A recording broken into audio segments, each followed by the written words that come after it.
Chaque mètre carré est scruté, chaque bosse et autres creux analysés, sondés, répertoriés.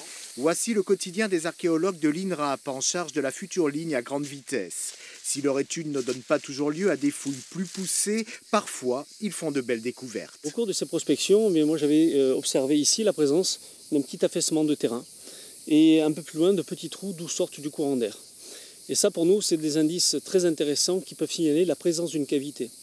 Alors ces indices de cavité plus l'existence connue de la grotte préhistorique du Mas des Caves, mais tout ça d'un coup nous a éclairé, nous a dit là il y a certainement une cavité qu'on ne connaît pas encore. On est peut-être même sur la suite de cette grotte, de cette célèbre grotte préhistorique.